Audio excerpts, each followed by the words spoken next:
What up, guys? All right, early in the morning here. So I actually just got started. What I'm doing is actually taking my old firewall from the last setup, and I'm going to use it as a baseline for measurements and everything for the new setup.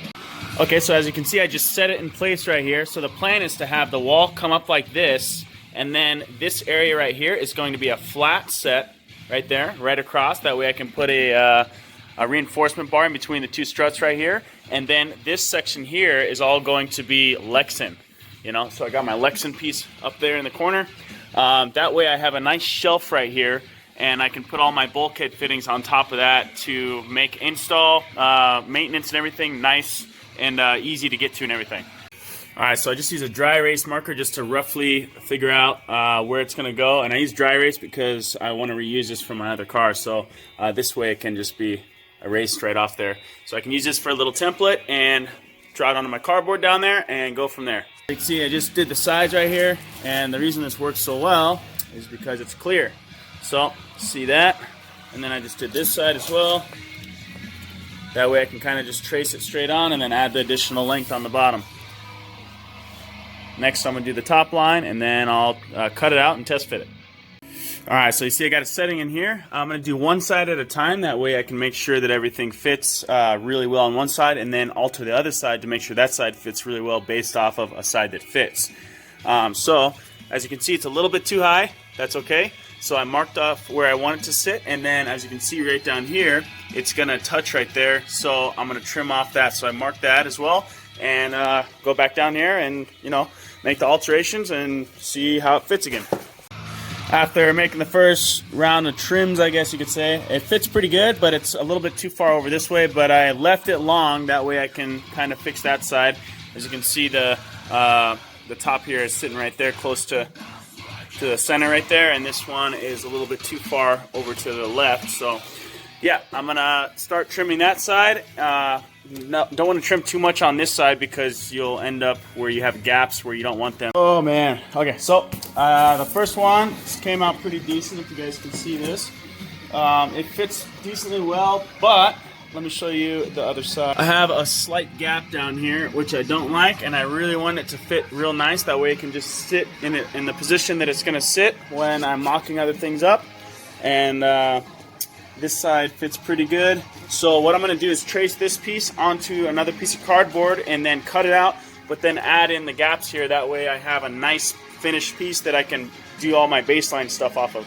So I went ahead and traced it onto this new one, and I added the missing length on this side, and now I'm going to cut it out and see how it fits. Sick. So I got this new template piece cut out. It fits really well, as you can see right there on both sides. I am pretty happy with the fitment of it. I left it slightly oversized again, but here's my center marks so that I know that the piece is actually centered on the strut towers. Right in that middle mark there. I made 3 just in case I want to go bigger or smaller.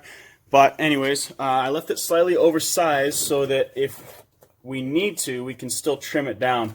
Of course, this cardboard isn't perfectly straight, as you can see, so it's got like a bow in it and everything, but it's a rough template estimate of where things should go, and it'll get things started so I know what to do for the next round of upgrades, which is going to be plumbing this area, or making a box top for it, I guess. So it'll be like a bulkhead top, and then the water, or then the coolant lines and the fuel lines will be going on top here. That way everything's all in one place. So I got my first template piece here of the box and bulkhead structure slash firewall, I guess, taped in place right there. And then the next part is going to be the top half, right?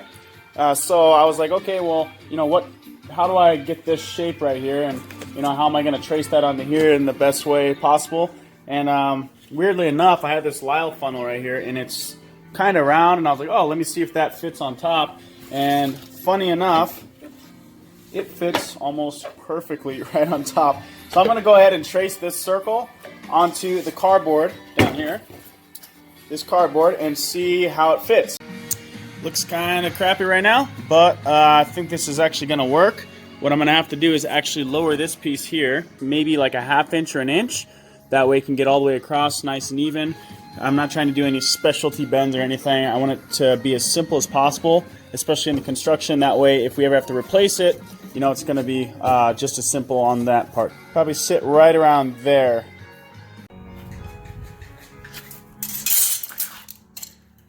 All right, gonna use this blade here to cut this. It's getting there.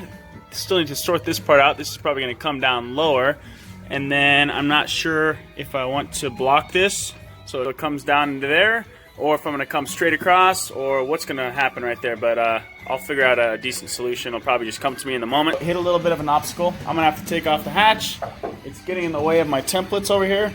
I can't really get this with the strut damper kind of in the way, so I'm going to take it off real quick and then get back on it. Alright, so I got the hatch off. If you can see it right behind me here, I went ahead and set it on the back of the car because I'm by myself and I didn't really want to drop it and risk messing the body up, the metal body, or cracking the glass or something like that. I got the hatch off the car. It was kind of heavy. I went ahead and put it over in the back of the shop over here, aka my garage wall. Put some cardboard down just so I don't scratch it versus the concrete over here. See, I'll show it to you guys real quick so you can see.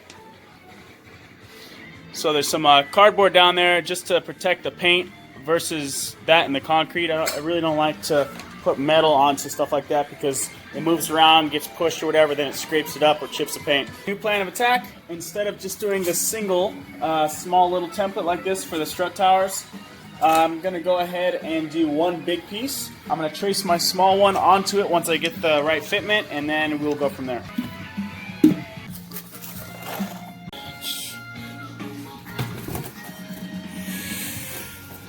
Alright, not bad.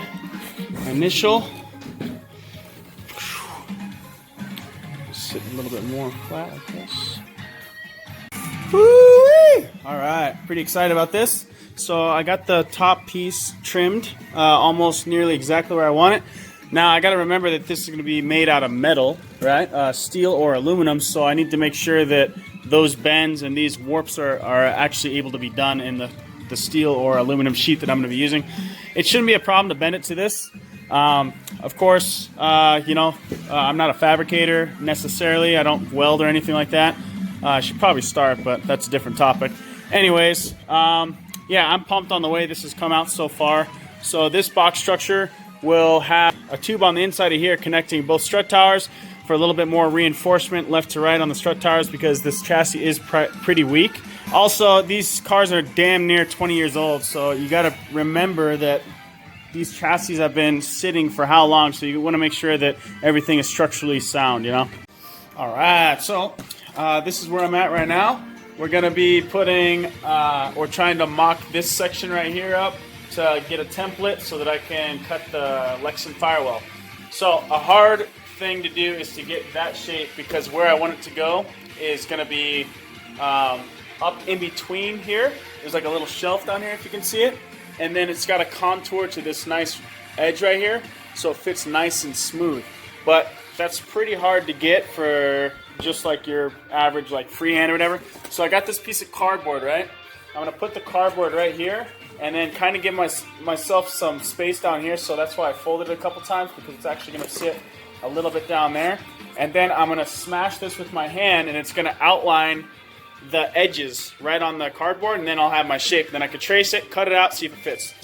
Not bad, not bad. Just gonna move the rubber molding here real quick because I need it to seal all the way up on the top.